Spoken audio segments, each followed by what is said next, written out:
Assalamualaikum warahmatullahi wabarakatuh. Kembali lagi di channel YouTube aku. Nama aku Nurista Devi, NIM 2018 096488187. Nah, saya kuliah di Institut Agama Islam Al-Qadiri Jember. Di sini saya akan membacakan atau menceritakan biografi Syekh Abdul Qadir Jailani, yang dimana di situ ada riwayat hidup. Syekh Abdul Qadir Al-Jailani adalah syekh pertama dalam terkat. Syekh Abdul Qadir, beliau lahir di Jailan sebelah selatan Laut Kaspia, Iran pada tahun 1077 Masehi atau 470 Hijriah.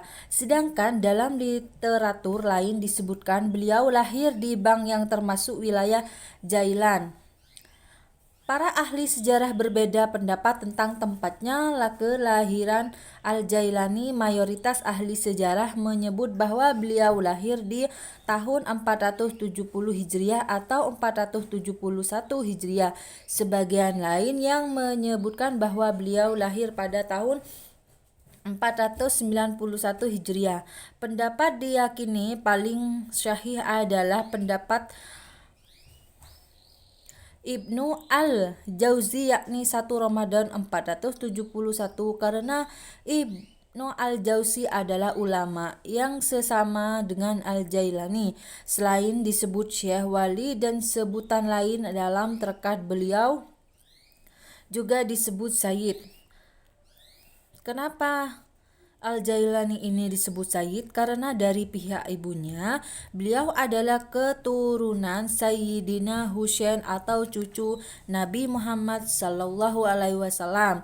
Sedangkan dari pihak ayah masih keturunan Sayyidina Hasan atau cucu Nabi Muhammad Sallallahu Alaihi Wasallam.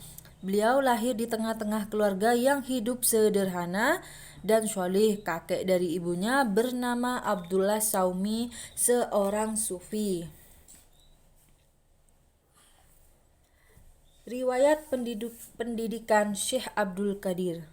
Kehidupan sesama belajar Al-Jailani tidak diketahui secara persisinya bagaimana, namun bisa diketahui melalui potong-potongan riwayat tentangnya. Beliau banyak menghabiskan waktu mengasingkan diri di gurun atau di tepian sungai, berjalan tanpa alas kaki.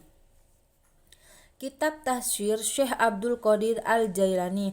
Tafsir Al-Jailani, penemuan karya Syekh Abdul Qadir Al-Jailani oleh cucu ke-25-nya sendiri, ini Syekh Dr. Muhammad Fadil, membuat dunia akademik dan pengamal terkat terkagum-kagum.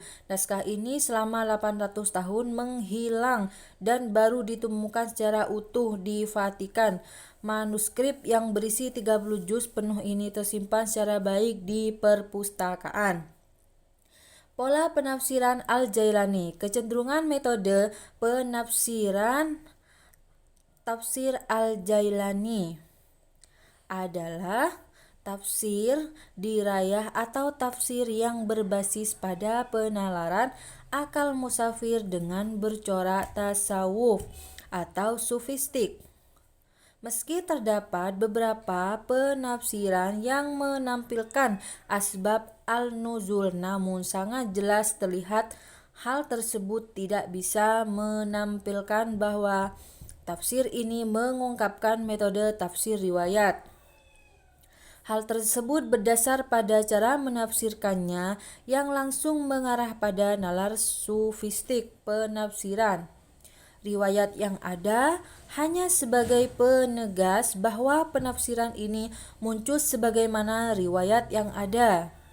Riwayat dimunculkan pun tidak seperti yang terdapat dalam tafsir Al-Riwayah yang sering menampilkan berbagai riwayat dengan perbandingan pendapat perawi, sehingga tafsir Al-Jailani bisa dikatakan sebagai tafsir dirayah bercorak sufistik. Tadi saya akan meneruskan di mana riwayat pendidikan.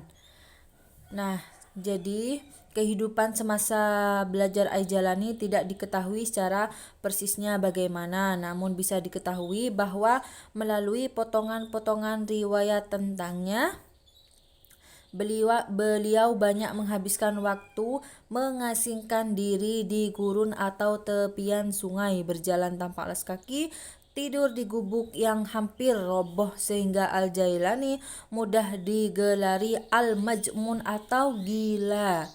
Sebuah riwayat menceritakan bagaimana beliau dipanggil orang gila. Al-Jailani pernah berkata, "Aku pernah pergi ke gurun, lalu berteriak dan menutup wajahku. Orang-orang Ambar mendengarku, mereka takut, lalu datang dan mengetahuiku. Mereka berkata, 'Abdul Qadir gila, kau telah membuat kami ketakutan.' Lalu aku menjawab, 'Beban yang banyak akan segera diberikan kepadaku. Seandainya diberikan kepada gunung, ini pasti akan hancur. Jika beban itu semakin berat, ku letakkan di pinggangku ke tanah. Lalu aku membaca, sesungguhnya sesudah kesulitan ada kemudahan. Lalu ku angkat kepalaku dan sesungguhnya beban itu hilang dariku.' Sekian dari saya. Wassalamualaikum warahmatullahi wabarakatuh.